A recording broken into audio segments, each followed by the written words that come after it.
თამარ თანდაშვილი, მატერიკონი. გამოცემაზე პასუხისმგებელი ჯგუფი სიესტა.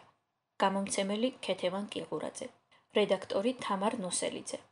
ტექნიკური უზრუნველყოფა გვანცა მახათაძე. ხდის დიზაინერი ხატია ჭიტორელიძე. გამომცემლობა სიესტა. 2017 წელი. თბილისი. თავი პირველი. გრამატიკა. ჟურნალისტმა თინა სუმბაძემ წერა 31 წლის წინ ისწავლა და მას შემდეგ შეუსვენებლად წერს. თან გზადაგზა აღმოჩენებს აკეთებს. მამაკაცები პირველი პირის მრავლობითში ცხოვრობენ და მესამე პირის მხოლობითში კვდებიან. ქალს მესამე პირის მრავლობითში აუპატიურებენ, მაგრამ სიკვდილით ყოველთვის პირველ პირში კვდება. გვერდით ერთი ჭარხალივით წითელი, მოუსვენარი შოტლანდიელი კაცი ეჯდა. აფრენამდე გაეცნო. ქარის ელექტროსადგურების ინჟინერი გახლდათ და ხმელთაშუა ზღვის თურქეთის სანაპიროებზე 100 მეტრიანი ტურბინების ქალაქს აგებდა. პროექტის გადაკეთება მესამეჯერ მიწევს. გადამფრენ ფრინველებს ტრასას უჭრიდით და ეკოლოგებმა და აგრონომებმა ტერიტორია წითლად მოგვიხაზეს. თქვენი პროპელერი არ აღმოჩნდეს ამ ხაზს შიგნითო. სადილის ჩამოტარებამდე თვალსაჩინოების დახმარებით აუხსნა ატმოსფერული წნევის ცვალებადობის მნიშვნელობა ქარის წარმოშობა შენარჩუნებაში. თინას დიდი ბებო ალექსანდრა გაახსენდა. ქარიც რომ შესანარჩუნებელი გაგიხდება, რაც ცხოვრება დაგვიდგა საფრებსო. უთუოდ ასე იტყოდა. თვითმფრინავში შოტლანდიელის გვერდით რომ ჯდარიყო. თინას დატოვებულ კოტლეტს ჯერ ქათმის თეთრი ხორცი დააყოლა, შემდეგ 2 მინიატურული ბოთლი ვისკი. უფრო აჭარხლდა და ამეტყველდა. არა, ამაში არა. ფრონტის პირა ქალაქებზე სტატიებს წერდა, სირია პროფესიული ინტერესის არეალში მოხვდა. ოჯახი თურქეთში ყავთ, ქალი პარტნიორი საქართველოში. ისტანბულში ჩვენი გამოცემის საერთაშორისო ბიუროა. შოტლანდიელი პოლიტკორექტულად შეცბა და იმ ლესბოსელების ჩამოთვლა დაიწყო, ვინც კი კოლეჯიდან მოყოლებული მის გარემოცვაში გაჭაჭანებულა. თინას აღარ დაუკონკრეტებია მისმა გულისწორმა 4 წლიანი რომანტიკული თანაცხოვრება ნამდვილი ოჯახის შექმნით რომ დააგვირგვინა. პირველი 6 თვე დედამთილ-მამამთილთან მოსაკითხად კვირაში 2 ჯერ მაინც დარბოდა.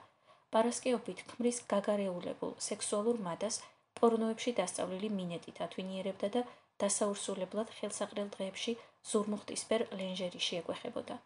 მერე შვილი გააჩინა, შობიარობის შემდგომი დეპრესია დაეწყო და ქალის ალერსი მოენატრა. თინა ჯერ კიდევ უყვარდა და საიზოლაციო ქაფით გამოტენილი რკინის კარი, რომელიც წლინახევრის წინ ზურგს უკან წიხლით მიუჯახუნა, სიხარულით გაუღო. დაინახა თუ არა წელამდე ჩამოშლილ შავ აბრეშუმში თითები გაუხლართა და ისის იყო ტუჩებს გასახსნელად დაწვდა, საკვერცხების სიღრმიდან წამოსული კონვულსია მუცელში ქარ-ბორბალასავით დაუტრიალდა და გულმკერდს ცუნამის სისწრაფით მიასკდა. უნიტაზამდე პირზე ხელაფარებულმა მიასწრო და დღის მეორე ნახევარი მუხლებზე გაატარა. სპერმის გემო და სუნი თინას არასოდეს გაუსინჯავს, მაგრამ დაიფიცებდა, რომ შეყვარებულ ქალს პირის ხრუდან სწორედ სიცოცხლის დასაბამის სურნელი ამოსდიოდა. ლინდა კომპოზიტორია, ხალხურ მუსიკას სწავლობს. მთელი მსოფლიო შემოვლილი აქვს. თებერვალში ქართულ პოლიფონიაზე ღია ლექცია წაიკითხა გლაზგოს უნივერსიტეტში. ყავისფერი ტყავის საფულის ჯიბიდან თინას მწითური ქალი ამოსცქერის. იქნება ასე 30 წლამდე. მეორე ჯიბეში სხვა მწითური ქალის სურათი დიაგონალზე ჩაუსვამს. ცხენთან ერთად საცურაო აუზში პოზიორობს გულიანი ღიმილით. ყოველთვის ვიცოდით, რომ ვეტერინარი გახდებოდა. 9 წლის იყო თხამცური რომ გაიჭრა ქვის ღობეზე. ნემსი და ძაფი ადუღებულ წყალში გამოგვახარშინა და ჭრილობა იმდენად სიმეტრიულად გაუკერა, რომ სოფლის ვეტერინარმა ოპერაციებზე დასწრება შესთავაზა. თუმცა ადამიანები ვერაფრით შეიყვარა. 28 წლის ასაკში ბოიფრენდიც კი არ ჰყავს. არც გელფრენდი. და ძმა ყავთ, ძმა მყავს, ჩემზე გაცილებით უმცროსი, სკოლაში დადის. როგორც კი ტურბინების ქალაქს დავასრულებ, ესპანეთში დავსახლდები და იქიდან ფეხს არ მოვიცვლი. საფულის ბოლოდან მეორე ყდას გადაშლის და დაჭორფლილი თითებით 4 მოკეცილ ფურცელს ამოაძვრენს. თვალუწვდენელი ხეებით გარშემორტყმულ ქვის ერთსართულიან სახლს წითელი ხის კარი ამშვენებს. ახმახის კისერზე შემომჯდარი ადამიანი თავის დასახრელად რომ არ გაისარჯოს, იმ სიმაღლის. 64, ფიქრობს თინა. It's a true paradise, ეხმიანება შოტლანდიელი, საკუთარი ვენახით. აგენტმა დილით მაჩვენა და ნაშუადღებს უკვე ჩემი იყო. თინა უკან მსხდომებს თვალს შეავლებს. რიგში 2 ქალი დგას. შოტლანდიელს ბოდიშს უხდის და სავარძლის თავებზე ხელის ჩაჭიდებით გზას მიიკვლევს. ტუალეტიდან სიგარეტის სუნი მოდის. სტიუარდესა კარზე აკაკუნებს. ნაადრევად გაჭაღარავებული ახალგაზრდა კაცი დასაკეთს კარს აღებს და არავის უყურებს, ისე მიემართება თავისი ადგილისკენ. თვითმფრინავში ჰაერი გამომშრალა. გცივა თუ ცხელა ვერ ხვდები. ალბათ უფრო გწყურია. შოტლანდიელს საფულე ჯერაც ხელში უჭირავს. თავი ილუმინატორისკენ მიუქცევია და სიბნელეს შეხურებს. სალონში შუქი ჩააქრეს. მგზავრები თვლემენ. თინა თვალდახუჭული ქეიდი ლენგს უსმენს. რას თხოვს როგავა ვერ გაუგია. მესამე სტატია გაუგზავნა საბრძოლო მოქმედებების არეალში ქალების ცხოვრების შესახებ და იგივე პასუხი მიიღო, რაც წინა ორზე. ადამიანური ინტიმურობა აკლიაო. არადა ტექსტს ემოციური პასაჟით იწყებს და ალაგ-ალაგ ტკივილის გადმოსაცემად უხამსობამდე თამამ ფრაზებსაც კი გამოურევს. ძირითადად მაინც ანალიზია, მიზეზ-შედეგობრივი კავშირებითა და უტყუარი არგუმენტებით გაჯერებული. ანალიტიკური ჟურნალისტიკა თინას და როგავას აშკარად განსხვავებულად ესმით. ესეც თუ დამიწუნა, ვეტყვი რომ ფუტურისტულ ინჟინერიაზე სტატიების დასაწერად მაღალი ტექნოლოგიების განყოფილებაში გადავდივარ. ეძებოს მერე სენტიმენტალური მეკალმე, რომელსაც ჩემოდანი ყოველთვის შეგრული აქვს. 4 ენაზე წერს და პოლიტიკურ მეცნიერებებში დისერტაცია აქვს დაცული. შოტლანდიელი მხარზე ეხება. I guess I'm dying. თვალები ცრემლით აქვს სავსე. თვლემარე თვითმფრინავს მოულოდნელად აფხიზლებენ. ერთის ნაცვლად 2 ექიმი ეხმიანება. თინას თხოვენ ადგილი გაათავისუფლოს. მალე წინა 3 და უკანა 3 რიგიც არიელდება და აყრილი მგზავრები ხომალდის კუდში პოულობენ ადგილს. გადის 20 წუთი. თინას ფიცარივით ბრტყელი სტიუარდესა უახლოვდება. თქვენი ვინ იყო ეს ადამიანი? სტიუარდესებს, პოლიციელებს და სასწრაფო დახმარების ექიმებს გრამატიკა არ უნდა ასწავლო. ინსტანბულში რჩებით თუ ტრანზიტით ხართ? კითხა აეროპორტის მედპუნქტის ინდოელმა ექიმმა. აქ დავრჩები 2 დღით. პანიკის შეტევა გქონდათ. კარგი იქნება ღამით მარტო თუ არ დარჩებით. ჩემს გვერდით შოტლანდიელი კაცი მოკვდა თვითმფრინავში. მითხრეს, წარმოდგენაც არ მინდა რა გრძნობაა. შერატონში, რა ბრძანეთ? შერატონში დავბინავდები. ხვალ რესპონდენტს უნდა შეხვდე. მკვლევარი ხართ? ჟურნალისტი. მედპუნქტის ჭერზე 2 ფორმა დაკარგული ამება ერთმანეთს ეჯიბრება. გაუფერულებულ კვადრატებზე ვინ უკეთ გადაიღვრება. თინას უთხელეს წვივებზე სქეჩერები აქვს წამოცმული. გახეხილი ჯინსის ტოტებიდან ხასხასა ყვითელი წინდები მოუჩანს. ლურჯი ველვეტის პიჯაკის ქვეშ წითელ ყვავილებიანი პერანგი მკრთალ სახის ფერს მთლად უფერულს უჩენს. წამწამებს ამოფარებული თაფლისფერი თვალების გასაოცარი ჭრილი უზადო რომ ეთქმის, ისეთ ცხვირზე მორგებული სათვალის მიღმაც ადვილი შესამჩნევია. ზღარბივით გაბურძგნული სწორი თმა დაბნეული უსუსურობის იერს აძლევს. ოღონდ სანამ ფეხზე ადგება. გამორჩეულად მაღალი სხეულით ტანსაცმელსა და ჩანთას შესაშური მოხდენილობით დაატარებს და შოკში მყოფსაც ვერ დასწამებთ უბრალოებას. რედაქტორს აღვიძებს. მართალია ძაღლი კატასავით არიან, მასზე ახლობელი მაინც არავინ ხავს. ანა როგავას მსოფლიოს ყველა წერტილიდან ურეკავს. პირველ რიგში ამცნობს რომ ცოცხალია და სახსალამათი, მერე საქმეს უღრმავდება. თინა ვინ მოკვდა? შოტლანდიელი, ქარის წისქვილების ინჟინერი. რა შოტლანდია, ამანში არ ხარ? გამოფრინდი, ჩემს გვერდით იჯდა. შოტლანდიელი ვარო, თვითმფრინავში ცუდად გახდა და წამებში გათავდა. კაი, რას ამბობ, მოხუცი იყო? 50-მდე ან ნაკლების. შენ როგორ ხარ? გინდა პეტრას დავურეკო, მოვა და თავისთან წაგიყვანს. პეტრა თურქეთის ბიუროს ჟურნალისტია. ისტანბულში გაზრდილი ფრანგი. არა იყოს. არც კი ვიცი რატომ დაგირეკე. თითები გამექცა. ღამით მაინც არ მძინავს. ამერიკელების პროექტზე მუშაობ და ონლაინ ვარ. თუ ვერ დაიძინე დამელაპარაკე, კარგი? 60-25 უდრის 25-ს. იმაზე ნაკლებია ვიდრე იცხოვრა. შერატონში აპგრეიდს უკეთებენ. დაჯაშვნილი სასტუმროს ოთახის ნაცვლად 26 სართულზე ლუქს აძლევენ. ხვდება რომ როგავამ პეტრას დაურეკა. პეტრამ შერატონის ადმინისტრატორს. დამატყვევებელი ისტანბული ხელის გულზე აქვს გადაშლილი. ნეტავ შოტლანდიელს გარდაცვალების ადგილად რას ჩაუწერენ. რუმ სერვის. მაინც არ წინავს და რას კარგავს. ახალგაზრდა მამაკაცი უამრავ ბოდიშს იხდის და სთხოვს საწოლის ქვეშ შეახედოს. კონფერენციის მონაწილეს, რომელმაც რამდენიმე საათის წინ დატოვა ოთახი, ნაქსოვი ჩანთა დარჩა, ნაბეჭდი ფურცლებით სავსე. თინას ჩემოდანი არც კი გაუხსნია. საწოლის შემდეგ კარადისკენ ინაცვლებენ. კარადიდან აბაზანისკენ, ამაოდ. მამაკაცი ისევ უამრავ ბოდიშს უხდის და კარს თავისე უფრო ახალგაზრდას უღებს, რომელსაც ხილით აჭრელებული კალათი შემოაქვს მობოდიშების ნიშნად. ორივე უკან სვლით გადის. ბალიშებს ძირს მოისვრის და სახით სურნელოვან ზეწარს ეხება. ისეთი ფაფუკი ნაჭრისგან არის შეკერილი ფისოსავით ფერება გინდება. ხელის გულს ოდნავ ზევით წევს და დამარბილებლებით გაჟღენთილ მატერიას თითებით ელამუნება. თითებს ხელის საწოლის თავამდე მიყავთ, სადაც ზეწარი მატრას ქვეშ უნაკეცოდ შევუკეცავთ. მერე მატრასის კიდეს სიგრძეზე ჩამოუყვება და სიმწრისგან შეჰკივლებს. თითზე გეგონება სამართებელი დაუსვესო, თხლად აქვს გადასერილი და წველით კივილით ტკივა. ფეხზე წამომდგარი ყველა შუქს ანთებს, ზეწარს ეჯაჯგურება. მესამე მცდელობაზე სისხლით მოსვლილი ქსოვილი მატრასის ტყვეობისგან თავისუფლდება და ნაბეჭდი ფურცლების დასტა შრიალით ეფინება ქეჩა გადაკრულ იატაკს. სექსუალური ძალადობის საკითხზე ცნობიერების ამაღლება. 9 შემთხვევის კომპარატიული ანალიზი. რეგიონალური კონფერენციის მასალები. ქეთი რუაძე, ფსიქოთერაპევტი, ფსიქოსოციალური კრიზისული სამსახური, ტელეფონი 9955557, ელფოსტა ruakhet zagluka psychoservice.com. ჯგუფური სექსუალური ძალადობის ქვეჟანრი, სექსუალური მონობა. ნათია 38 წლის, დიაგნოზი დეპრესიული აშლილობა, სუიციდის 2 და თვითდაზიანების მრავალჯერადი მცდელობები. 14 წლის ასაკში საკუთარ სახლში გააუპატიურა 3 კლასელმა, მათგან ერთ-ერთი მისი შეყვარებული იყო. დააშინეს, რომ არავისთვის ეთქვა, უბანსათუ სკოლაში რეპუტაციის გაფუჭებით დაემუქრდნენ, რაც სავარაუდოდ მის ცხოვრებას გაუსაძლის გახდიდა. პაციენტი ამბობს, რომ ყველაზე მეტად უფრთხოდა ოჯახის წევრებს არ გაეგოთ ეს ამბავი. პირველი გაუპატიურებიდან რამდენიმე დღეში ნათია მეორედ გახდა გაუპატიურების მსხვერპლი, ისევ საკუთარ სახლში. ამჟამად 5 კლასელის მიერ. მეორე შემთხვევის შემდეგ ნათიას თავდამსხმელთა ლიდერი დაელაპარაკა და აუხსნა, რომ ის მათი საკუთრებაა. ამიტომ უნდა უპასუხოს ყველა სატელეფონო ზარს და გამონახოს დრო და სივრცე, სადაც მასა და მის მეგობრებს მოიმსახურება. მშობლები სახლში არიან.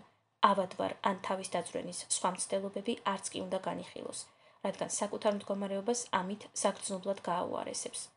მომავალი 6 წლის განმავლობაში ნათიაზე სხვადასხვა დროს ძალადობდა ძირითადად 5 ადამიანი. თუმცა იყო შემთხვევები, როცა ჯგუფის ლიდერი მისი საშუალებით თავის მეგობრებს ან მევალეებს უმასპინძლდებოდა. პაციენტის მხრიდან თავის დაღწევის 2 მცდელობა მისი ცემით დამთავრდა. 6 წლის განმავლობაში ადგილი ჰქონდა პაციენტის მრავალჯერად ინდივიდუალურ და ჯგუფურ გაუპატიურებას, აგრეთვე სადიზმისა და სექსუალური დამცირების არაერთ შემთხვევას. შედგა 4 ორსულობა, აქედან პირველი 15 წლის ასაკში, 3 მათგანი აბორტით დამთავრდა, 1 ნაყოფის მოშლით. მსხვერპლი და მოძალადეებიც უნივერსიტეტის მესამე კურსზე იყვნენ, როცა მოძალადეთა ჯგუფის ერთ-ერთი წევრი დააპატიმრეს. მეორე სწავლის გასაგრძელებლად საზღვარგარეთ წავიდა.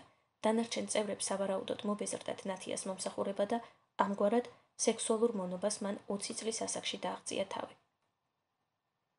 თავი მეორე, ლას-მაგას. რუსთაველამდე მისასვლელი ზედა ქუჩები თინას გადაკეტილი დახვდა. ავარიული სახლი ჩამოინგრა სოლოლაკში და მთავრობამ, არასამთავრობოებმა და ჟურნალისტებმა ლეონიძეზე კარავი დასცეს.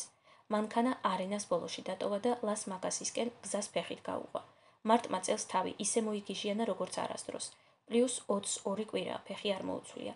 ტროტუარზე გამოფენილ ხილის გამყიდველებს ტაიანჩიკებთან მასლათი გაუდით. ჰოსტელის წინ თმა დაუბანელი ტურისტების ჯგუფი ზურგ ჩანთებზე ჩამომსხდარა და პირდაღებული მზეს ებიწყება. ვოკალისტების კორპუსში, რომელიც ამ ზამთარს ჭავჭავაძეზე გადმოიტანეს, დილა ადრიან ყველა ფანჯარა ფართოდ გაუღიათ. შენობაში კაცს ბოლო ხმაზე აკივლებენ, აკომპანიმენტის ქვეშ. ტენორი, ფიქრობს თინა. ნეტავ აქ ვინ ცხოვრობს, ბავშვებს როგორ აძინებენ. ქეთი რუაძე იდეალურად მრგვალი ქალია. თვარესავით გაბადრული ართმევს პუტკუნა ხელს. თავისით შემომეკითხა, თავის მართლებასავით არ მინდა გამომივიდეს, მაგრამ იმ ღამით რაღაც შემემთხვევა. ბიოგრაფიული მონაცემები გვარიანად არის დამახინჯებული. საკუთარი თავის ამოცნობა მსხვერპლსაც კი გაუჭირდება. кейსების შედგენას ცალკე საგნად გვასწავლიან. იცოდით? უი არა, ანუ ზოგი ამბავი გამოგონილია? გამოგონილი არა. აქ ჩამოთვლილთაგან ყველა ბიოგრაფიული შემთხვევაა. ყველა? მონობას გულისხმობთ არა? ეგ ყველაზე ნამდვილია. რუაძე ეზოში შესასვლელთან რკინის ჩუქურთმიანი ჭიშკრისკენ ზურგით ჯდება. კონდიციონერის თავზე მტრედებს ბუდე შეუთითხნიათ. ღუღუნით ფრთხიალებენ და ფრთებიდან ჩამოფერთხილ თბილისურ მტვერს კაპუჩინოში ყრიან. 9 შემთხვევაო, ბოლოში ამბობთ. სექსმონობის 9 შემთხვევა საქართველოში. ეგ მხოლოდ ჩემთან, სხვაგან რამდენი იქნება ღმერთმა უწყის. ქალებზე მეც ვწერ, საერთაშორისო გამოცემებში უფრო ვიდრე ადგილობრივში. ჩვენ კი რატომღაც ჟურნალისტები გვერიდებიან. რეაბილიტაციის ცენტრი დილის გადაცემის პროდიუსერებს დაუკავშირდა, შემთხვევები რომ მოგვიმრავლდა, მაგრამ ჭორიკან არხების მეტი არავინ გამოგხმაურებია. თქვენ რამე რომ იყოს, თქვენ როგორც ჟურნალისტს, ეს საკითხი დაგაინტერესებდათ. ერთ-ერთი მსხვერპლი მზადაა ინტერვიუ მისცეს. საქართველოში აღარ ცხოვრობს და დიდი ხნის წინანდელი ძალადობის გასაჯაროება მოისურვა. кейსში ნათია ჰქვია. იურიდიულად ვერაფერი, ხო? ნათიასთან? არა, ზოგადად. ნათია ერთადერთია, რომელმაც ხმის ამოღება გადაწყვიტა. ასეთ ამბებზე არ ლაპარაკობენ, თქვენც ხომ იცით. იურიდიულ ნაწილზეც თანახმაა. ნათიას ამბავი 20 წლის წინანდელია თინა. სასამართლომდე ვერ მივა. კონფერენციაზე იურისტებს შევხვდი და ნივთი მტკიცების გარეშე თქვენი შანსი ნულიაო. რატომ თქვენ სხვანაირად იცით? არანაირად არ ვიცი, სიმართლე გითხრათ. არასოდეს დავინტერესებულ ვარ, მაგრამ ჩემი ბავშვობის მეგობარი გამომძიებელია. გინდათ ვკითხო? ლას-მაგასის კოლორიტი ფოცხვერი მაგიდის სიგრძეზე გაწოლილა და კუდი ყავისფერ საფარფლეში ჩაუსვენებია. აგურის კედლებზე თინეიჯერებს ისეთი ტყე მოუხატავთ, ნამდვილისგან ძლივს გაარჩევ. რუაძე ჩურჩულით ესაუბრება, თუმცა მათ გარდა ეზოში არავინ ზის. ასეთ რაღაცებს ყოველდღე რომ ისმენთ, თქვენზე არ მოქმედებს. ფსიქოთერაპევტს გაკვირვების ნიშნად ორივე თვალი ცისკენ გაურბის, თუმცა რამდენიმე წამში ზერას ჰორიზონტალურად ასწორებს. იოგაზე დავდივარ. ისე ბუნებრივად მიუგებს გეგონება უცხოელს დედაქალაქის ღირს შესანიშნაობას აცნობდეს. მერე ეზოს კიდევ ერთხელ შეავლებს თვალს და ჩურჩულითვე ამატებს. ყოველ დილით. თავი მესამე. არაქრისტიანული სურვილები. გამთენი ისას 16 წლის ნაცემ ნაგვემი ლაშა ცერცვაძე რუსთავის შესასვლელში მოკაშკაშე პოლიციის შენობას მიადგა. მამამ გამომაგდო და მიშველეთო. სოცმუშაკი ბერდია მიქიაშვილი პოლიციაში დილის 7 საათზე გამოიძახეს. სასწრაფოს ლაშა უკვე დაპაჩინკებული ჰყავდა. საჩივრის დაწერაზე პოლიციის თანამშრომლების აღშფოთების მიუხედავად უარი განაცხადა. ორი რამ ითხოვა: წინდები მომიტანეთ და დედასთან დამალაპარაკეთო. წინდები 5 წუთში შემოუცუნცულეს მეზობელი ჰიპერმარკეტიდან. დედასთან დაკავშირება ვერ მოხერხდა. ბერდიამ გადმორეკა, მაგრამ ოჯახური ძალადობის მსხვერპლთა არც ერთ თავშესაფარში ადგილი არ აღმოჩნდა. გავარკვევთ და დაგიკავშირდებით, ბარემ 6-ჯერ მოისმინა იმ დილით. არავის დაურეკავს. პოლიციის უფროსის პლედი მთელ ტანსა და თავზე ჰქონდა შემოხვეული და ცრემლის მოწმენდისას ცალი ხელიდან პლედი უვარდებოდა. მეორეს აშველებდა და მაინც უვარდებოდა. ასე იწვალა 2 საათი, სანამ ბერდიამ საკითხი არ წამოჭრა. მამას დაურეკოთ და სახლიდან პირადი ნივთები წამოვიღოთო. ლაშამ ხელები გაასავსავა. მე იქ მივსვლელი არ ვარ, თუ გინდათ, აქვე მომკალითო. რეკავს ბერდია ცერცვაძეებთან. მამაკაცი პასუხობს. გამარჯობა. გეგა ცერცვაძეს ვესაუბრები? კი, მე ვარ. მე ბერდია მიქიაშვილი ვარ, თქვენი შვილის, ლაშა ცერცვაძის სოციალური მუშაკი. ლაშა პოლიციის განყოფილებაშია და მის სიცოცხლეს საფრთხე არ ემუქრება. ოღონდ ქვედა საცვლის მეტი არაფერი აქვს და სახლში იქნებით ასე 10 წუთში რომ მოვიდეთ და პირადი ნივთები წავიღოთ. ლაშა ცერცვაძე ჩემი შვილი იყო, რომელიც ამ დილით მომიკვდა. აქ მეორედ აღარ დარეკოთ. გაბმულ ზუმერს კარგახანს უსმენს. პირველ ზარზე ასე იციან ხოლმე, არაუშავს, იხტიბარს არიდეხს და ისევ რეკავს. ტელეფონი გამორთულია ან გასულია მომსახურების ზონიდან. გადის კიდევ 1 საათი და პოლიციის უფროსის პლედში შეფუთული ლაშა პატრულის მანქანას ბერდია მიქიაშვილის სახლში გადახავს. კარს ბებია აღებს. გამომეტყველებაზე ემჩნევა ქუჩიდან მოყვანილი გოგობიჭების მასპინძლობაში, ჭიპი აქვს მოჭრილი. ლაშას ტახტზე სვამს და აბაზანას უმზადებს. მალე ცერცვაძე აკაფებულ ცხელ წყალში წვება და დამბალ მოკუნტული გულიანად ქვითინებს. აბაზანის კარი ოდნავ შეღებულია. წესია ასეთი. ოჯახის მიერ გადაგდებულ ჰომოსექსუალ ბავშვებს არაქრისტიანული სურვილები უჩნდებათ. ბებია ჩაისასხამს. თან შვილიშვილს ეკოთკოთება. ამათ მშობლებს თავი უნდა გაუჩეჩქო გველივით. პუტინზე ძალიან ხომ არავინ მეჯავრება ამ ქვეყნად, მაგრამ შუა ზამთარში მაგასაც კი არ გავაგდებ ქუჩაში. ამ ხალხს გულს გლანდებთან ერთად აჭრიან ბებო. ქალთა თავშესაფარი უარზე დგას, ბიჭებს არ ვიღებთო. ოჯახურ თავშესაფარში ერთი კვირა დაჰყო და სახლიდან გამოგდებული ქალის უფროსმა ვაჟმა ფეხქვეშ გაიგდო მეტრაკეს სახელით. ბერდიამ გეი ესთეტიკის სირთულეები ცერცვაძის შემთხვევაზე იწვნია. ტასია მაგალითად მეუფე იაკობის მრევლი შინმოუსვლელი ჯარისკაცის მარადიულ ცეცხლზე რომ წვავდა ლესბია, მაგრამ ბიჭს ისე ჩამოჰგავს, ქუჩაში ძმა მომიკიდე რა, ასე მიმართავენ. ტრანსგენდერი ანდრო კუხიანიძე ყველა ახალგაცნობილს ბენეფიციარის მამა ჰგონია, ასაკოვანია, მსხვილი და ჯმუხი. ლაშას უბედურებაც ის არის, რომ ის ქალისა და მამაკაცის საყოველთაოდ აღიარებული სქეს გამყოფის ზედ ზღვარზე დგას. მისი არსებობა გამვლელ-გამომვლელს არა მხოლოდ აეჭვებს, არამედ ბოლომდე გაურკვევლობაში ტოვებს. და რადგან ქართველი მამაკაცები გაურკვევლობის მიმართ შემწყნარებლობით არ გამოირჩევიან, მათი ფაქიზი ფსიქიკა ზეწოლას ვერ უძლებს და სულის სიმშვიდეს უნებლიე ნერწყვდენით იბრუნებენ. ყოველი თვის ბოლოს ბერდიას 500 ლარი ბებოსთან კაპიკ-კაპიკ მიაქვს და ყოველდღიურად სახარჯო ფულს ართმევს. ინტერვიუზე მოიტყუა, ქვიარი ვარო. იფიქრა, ასე უფრო მიმიღებენ, აბა რა უთხრა, არც ხალი მყოლია და არც კაცი, ბებიის გარდა არავინ მყოლია და არც მინდაო. არ უნდა სექსი და მოკალით. არც მუცელში პეპლები აწუხებს. ზოგადად ორგანული სიცოცხლე ამძიმებს. იმ დეკადას ელოდება ადამიანის გაციფრულება რომ დაიწყება და თავის ტვინი სხეულის მომსახურებაზე დაზოგილ ენერგიას ცნობიერების გამდიდრებას მიუძღვნის. რეი კურცვაილის სურათი უბით დააქვს. სოციალური მუშაკის ყოველდღიურობა ზომაზე მეტად რომ დაამძიმებს, საფულეს წუდება ხოლმე და ტრანსჰუმანიზმის წინასწარმეტყველს შეუძახებს. რეი, რით ვერ დაიხვეწა და განვითარდა ეს დედა არღნიანი. დედა არღნიანში ხელოვნურ ინტელექტს გულისხმობს. ამ უკანასკნელმა მისი და კურცვაილის მოგრძალებული აზრით სამყარო განვითარების ახალ ეტაპზე უნდა გადაიყვანოს. სოცმუშაკ ბერდია სოლომონის ძე მიქიაშვილს სხეული უჭერს. თავი მეოთხე, გულყრა სანატრელი. დედა ოჯახს საბერძნეთიდან არჩენდა. მამა ცოლის გამოგზავნილს კაზინოში ტოვებდა. გამოგზავნილის მონარჩენს რესტორანში. შვილის აღზრდაში მონაწილეობით თავი არასოდეს შეუწუხებია. ერთადერთხელ გამოიჩინა ინიციატივა. ტახტზე გაგორებულმა ლაშას თხოვა სიგარეტი ამომიტანეო და ეს უკანასკნელი ოთახიდან ტანის წევით რომ გაგოგმანდა ავად ენიშნა. მეორე დღეს კრივის დარბაზში გააქანა და თავის მეზობელ მწვრთნელს ჩააბარა. განსაკუთრებული გულისხმობით ავარჯიშეო. მწვრთნელი კაკოს შიშით თანაგუნდელები პირში ვერაფერს ეუბნებოდნენ. გასახდელში კაკო არ შედიოდა. აბა რას წარმოიდგენდა ლაშა, ყუტუების დატოლება ბიჭების საყვარელი თამაში თუ იქნებოდა. საკუთარზე ხელის მიკარება ისე მკაცრად ჰქონდა აკრძალული, რომ მხოლოდ ლოგინში თუ გაბედავდა, ღამით. ღრმად შეიკეცავდა ფეხებს უკან და უბეწვო, ნატიფ ფორმებს ზედ ხედიდან შენატროდა. გასახდელში გააშიშვლელს და გვერდით ამოიყენეს. იმაზე ადვილად გამოწვრა, ვიდრე ეგონა. ამას შეხედე რა ბარაქიანი ჰქონია. ღმერთმა სიკეთეში მოვახმაროსო.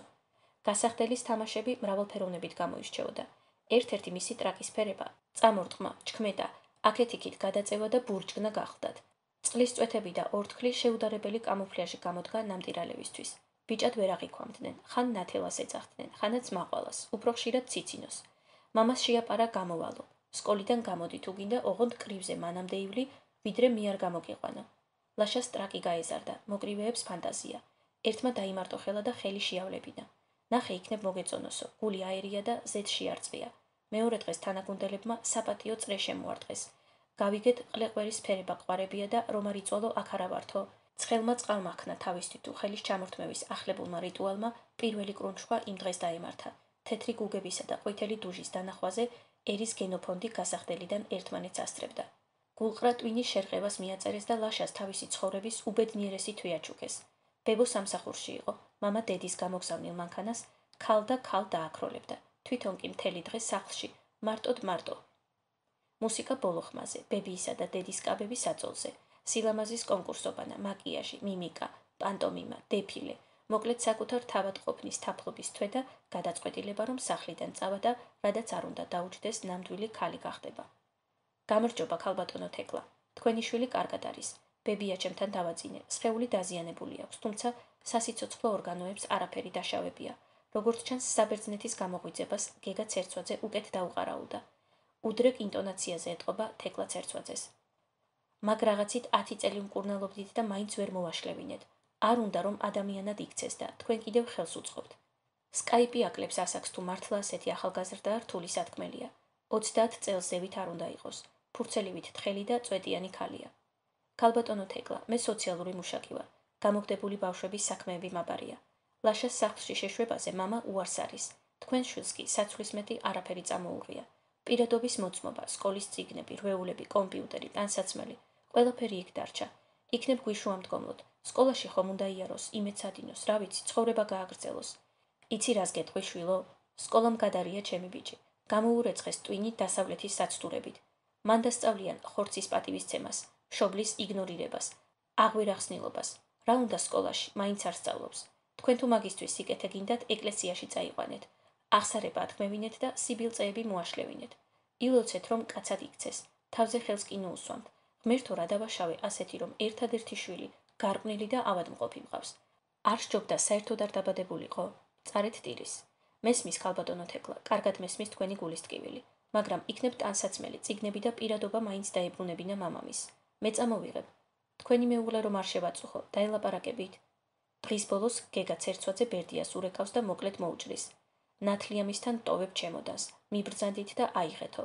ბერდიას სოცმუშაკთა პრაქტიკუმზე ასწავლეს მადლობის გადახდა, როგორი სტრატეგიული მნიშვნელობის მატარებელია ბენეფიციარის ოჯახთან ნდობის შენებისას. ამიტომ თეკლა ცერცვაძეს სკაიპში წერს. დიდი მადლობა ქალბატონო თეკლა. საღამოს ნათლიასთან შევივლი და ლაშას ნივთებს წამოვიღებ. თქვენ რომ არა ეს საქმე როგორ გამოვიდოდა? თუ რამე კითხვა გაგიჩნდებათ, ნებისმიერი დროის მონაკვეთში დამიკავშირდით და გიპასუხებთ. პატივისცემით ბერდია მიქიაშვილიო. საშუალო ზომის ნაცრისფერი ჩემოდანი მისაღებ ოთახში. ჟურნალების მაგიდაზე დევს. ჩემოდნის წინ ლაშა ცერცვაძესის. გვერდებიდან ბერდია და ბებო. ბერდია ბებოს თვალით ანიშნებს და სამზარეულოში იკრიფებიან. აცლიან ბავშვს საკუთარ ნივთებთან მისალმებას. შეამჩნია ბებო, ჩემოდნის დანახვაზე ბიჭს მზერა როგორ ჩაუკვდა. დარწმუნდა საწყალი, საბოლოოდ რომ გამოაგდეს. ჩაიდანმა დაუსტვინა, დაასხეს, დალიეს, კიდევ დაუსტვინა, დაასხეს და დალიეს. მეოთხე რაუნდზე მიდიან. ცნობის მოყვარეობა პროფესიონალიზმს სძლევს და ბერდია ოთახში იჭვრიტება. მიქიაშვილების მისაღებში მუხის იატაკზე ქვილთის ხალიჩა გაუფენიათ. ლაშას საყვარელი მაისურის წარწერიანი ნაკუწი მისივე დღიურის მოგლეჯილ ყდაზე გდია. ახალთახალი ჯინსის მორღვეულ ჯიბეს შუაზე გადაჭრილ პანდებიან წინდაზე უდევს თავი. ჩაკბეჭილ ვაშლიანი, შუაზე გადამტყდარი ეკრანი ჩასადებიდან გადმოვარდნილა და თესალონიკის უნივერსიტეტის ჟაკეტის მოჭრილ სახელოს შესტირის. საგულდაგულოდ შეკოწიწებული ქართული ქვილთის შუაში ლაშა ცერცვაძე ჩამჯდარა და ხელის გულებს ერთმანეთზე ისეთი გამალებით ახახუნებს, ადამიანი იფიქრებს კოცონის დანთებას ლამობსო. შარვლის უბეს მუხლებამდე იწევს და მთელი დღე ასე ნიფხავ ამოჭრილი დადის. გონი სასქესო ორგანოზე რაღაცა ჭირსო. საბავშვო ბაღის გამგე ყოველი კვირის თავზე იბარებს ბებიამის. 3 პედიატრს აჩვენეს, ერთს რუსთავში, მეორეს თბილისში, მესამეს პროფესორს. რუსთაველმა და პროფესორმა ერთი და იგივე დასკვნა გამოიტანეს. მარილები ექნება და ყოველი ფისის შემდეგ რძით საგულდაგულოდ გაუწმინდეთო. თბილისელი ექიმი ძიუდოის გავს. მოკლე სქელი კისერი და ტომარასავით ღაბავი აქვს. ბებიამის ოთახიდან ისტუმრებს. პაციენტს მაგიდაზე შემოსვამს და ეკითხება. მამა შარვლის ქვევით ჩაწევა მოგწონს? კი, მე სახელოების აკეცვა მიყვარს, ნახე. დოგვისფერი პერანგის ორივე სახელოს იდაყს ზემოთ იწევს. ხო მაგარია? კი. ჩემი ცოლი სულ მეჩხუბება და კინაღა მეც ექიმთან წამიყვანეს. ლაშა კისკისებს, რა მაგარი ექიმია, ეს ნემს არ გამიკეთებს. აბა თუ გამოიცნობ, რატომ მიყვარს სახელოების ზევით აკეცვა? ვიცი, იცი, დარწმუნებული ხარ რომ იცი? კი, ორი მცდელობა გაქვს. თუ მეორედ მაინც გამოიცნობ, ამას მოგცემ და გათბობის მილში რა ხდება მოგასმენინებ. მოსულა? მაგიდის ლამპას სტეტოსკოპს ხსნის და ლაშას კისერზე აცმევს. კი, ლაშა ცერცვაძის პირველი ცდაა. შენი ხელები არ გიყვარს და გინდა რომ მოიჭრა. სიმართლეს გავს ხო იცი? ნახე რამ ხელატორები მაქვს. ასეთი ვის ეყარება. კიდევ გაქვთ ვერსია ახალგაზრდა. რა? კიდევ რატომ ვიწევ ზევით საროჭკის სახელოებს? ვიცი, ბრძანეთ. საროჭკა არ გიყვარს. კაბა გიყვარს, მაგრამ არ გაცმევენ. რომ ჩაიცვამ ჩუმად გეჩხუბებიან. მართალი ხართ სტუდენტო ცერცვაძე. სანაცვლეულს ვდებ რომ მეც შემიძლია გამოვიცნო, რატომ იხდით შარვალს. რა? დამნაცლებდეთ რომ გამოვიცნობ. ვერ გამოიცნობ, ვერ. კარგი, თუ ვერ გამოვიცანი, სტეტოსკოპს გჩუქნი. დაკა ხელი, დაკა. შარვალს იმიტომ იხდის სტუდენტი ცერცვაძე რომ უნდა რომ კაბა ეცვას, მაგრამ არაცმევენ და ეჩხუბებიან. მართალი ვარ? კი. კიდევ ერთი გამოვიცნო? კი. ოღონდეს ყურში უნდა გითხრა რომ არავინ გაიგოს, ხო? უჰუ. გოგრასავით უსწორმასწორო თავი ლაშას ყურთან მიაქვს. სტუდენტ ცერცვაძეს თავისი კუტუ არ უყვარს და უნდა რომ არ ჰქონდეს. კი. და რო გაქვს მამა, ჩემი ხელების არ იყოს, რა უნდა ვქნათ მე და შენ? ხელებს მოიჭრი, როცა გაიზრდები და ძალიან ეშმაკურად დუმდება. ლაშა ცერცვაძის ბებიას იმ დღეს ეუბნებიან, რომ მისი შვილიშვილი განსაკუთრებულია. ექიმ ვაჟა ინაურს წარმოდგენაც კი ზარავს, რომ პროგრესზე გამწყრალი რომელიმე მორალისტი აგრესიული კაცური ბუნების წასახალისებლად ჰორმონებს დაუნიშნავს ციცქნა ადამიანს, რომელიც ქალად დაიბადა და ქალად მოკვდება. ამიტომ აიმედებს, გაიზრდება და გაუვლის. ტყუილად არაწვალოთო და გამომშვიდობებისას დასძენს. თქვენი არაფერი მინდა, ხანდახან მომიყვანეთ ხოლმე რომ შევხედო და თუ ბაღსა და სკოლაში პრობლემები შეექმნა, ჩემი ტელეფონი მიეცით და დაველაპარაკებიო. ლაშა ცერცვაძეს სტეტოსკოპი აქვს ორივე ყურში გაჭრილი და ცხელი წყლის გაყინულ მილს გულმოდგინედ უკირკიდებს. თავი მეხუთე, იოგა ფარადაის. შვილს მასტურბაციაში დახმარები ხართ, ბატონო? ირაკლი ჩიმაგაძემ თინას გაოგნებულ სახეს ყურადღება არ მიაქცია, ისე გააგრძელა. სექსის შემდეგ საათობით ღიღინებს. თავიდან ვერ მიხვდი რას მღეროდა. როდის აღმოვაჩინე რომ თურქული სერიალიდან მღერის საუნდტრეკს. მომლელს აქვს ხოლმე ჩართული. სექსოლოგმა მირჩია ეროტიკულ სცენებს არ აყურებინო. რამხელა შვილი ყავთ? 16-ის. ნევროლოგიური დაზიანება აქვს, ცოტას ლაპარაკობს. კარგად დადის, ოღონდ შარშან ამ დროს სექსუალურად მომწიფდა. მიუკერძოებელი ექსპერტივით მწყობრად და უემოციოდ საუბრობს. მერე ვერ ეტყვით იმ ქალს, რომ ტელევიზორი გამორთოს. მე-11 მომლელია და თან წელიწადზე მეტი გაძლო. ლიკუნას შეტევა ყოველთვე ემართება. ყველაზე ხანგრძლივმა 4 დღე გასტანა. ვაი, და მაგ დროს რა უნდა ქნას ადამიანმა, ანუ? დამამშვიდებელი დაუნიშნეს. ერთ-ერთ შეტევაზე დავალევინე და მთელი კვირა მიცვალებულივით იწვა. არ ჭამდა, პამპერსში იფსამდა. გამოსაკვლევად რომ ვწევდი, გემის ღუზასავით იყო დამძიმებული 40 კილოიანი ჩონჩხი. შეიძლება მწუხარებისგან აქვს გაფრენილი, ან თავიდანვე ასეთი გამოშიგნული დაიბადა. თინა მოდაზე გაკრეჭილ, შევერცხლილ თმასა და ბლუვ კანზე აკვირდება. გონებაში როგავას ამოცნაური შეხვედრის დეტალებს რეპორტიორის დამაჯერებლობით უყვება და კაცის აღსაწერად ორად-ორი სიტყვა მოსდის თავში. კარგად მოვლილი. საერთოდ რომ არ დაალევინოთ, ვერ გაძლებს. კედლებს ეხახუნება. რაც ხელში მოხდება, შიგნით იტენის და თუ დროზე ვერ მიუსწარი, სისხლს იტენს იქიდან. იოგა ფარადაიზი პეროსკაიაზე ტაი-ედემის გვერდით მდებარეობს და რადგან ტაი-ედემის გოგოები მასაჟსა და ეროს შორის გამავალ მკრთალ ზღვარზე ცდილობენ წონასწორობის დაცვას, აღმოსავლური თვითსრულვის სამოთხეს მხოლოდ ის თბილისელები სტუმრობენ, ვისი მწუხარებაც რეპუტაციის წახდომის შიშზე ძლიერია. კლასში ორნის ხედან, სტაფილოსფერი შუქი გაულესავი ქვით მოპირკეთებულ ოთახს ინტიმური ბუდუარის იერს აძლევს. გარეხმის იზოლაცია იმდენად პროფესიონალურად გაუკეთებიათ, რომ ადამიანს საკუთარი სუნთქვა ხომ ესმის და სხვისიც არ გამოეპარება. თინა 2 თვის მისულია, უფრო გაიწელა, ვიდრე დამშვიდდა, თუმცა მის უკან მჯდომ მამაკაცთან შედარებით გაწონასწორებული ნამდვილად ეთქმის. ის კარგახანია ქვითინის მცდელობას ახშობს. თინა ლესბოსელობისგან განკურნების მიზნით ბავშვობაში ეკლესიაში დაჰყავდა დედამის. წირვაზე გვერდი-გვერდ იდგნენ. დედა წმინდა ნიკოლოზ არ აცილებდა თვალს. თინა შემსვლელ გამოსვლელს. ყველაზე უბედური მლოცველები ღვთისმშობელსა და წმინდა ნიკოლოზს ევედრებოდნენ. ყველაზე სევდიანები ჯვარცმას. აღდგომის წინა დღეებში მის უკან მდგომი შუახნის ქალი ისე გულა მოსკვნით ატირდა, რომ თინამ ვეღარ მოითმინა. მიირბინა და მუცელზე ხელები შემოაჭდო. ქალს გული უფრო ამოუჯდა. ზემოდან ქვემოთ დასწვდა და თავზე აკოცა. შენ ძალიან ბედნიერი გოგო გაიზრდები. აი ნახავო. გასახდელთან გემოვნებით ჩაცმულ მამაკაც შეეფეთა. ჩაი უნდა დავლიო, თინამ ჩაილაპარაკა. მეც დავლევო, დამთავრებას არ აცლის. პროსპეროს ბუქსში მთელი 4 საათი და 28 წუთი გაუჩერებლად საუბრობენ. უმეტესწილად ცხოვრებაზე. თინა მრავლის მნახველი ჟურნალისტია. გაშუქებული აქვს ჰაიტის მიწისძვრა, რუსეთის შეჭრა უკრაინაში, კრიმინალის საერთო ეროვნული ხასიათი სამხრეთ აფრიკაში, კამპუს შუთინგი შეერთებულ შტატებში, ჩერნობილი 20 წლის შემდეგ, ბავშვთა პროსტიტუცია რიოში.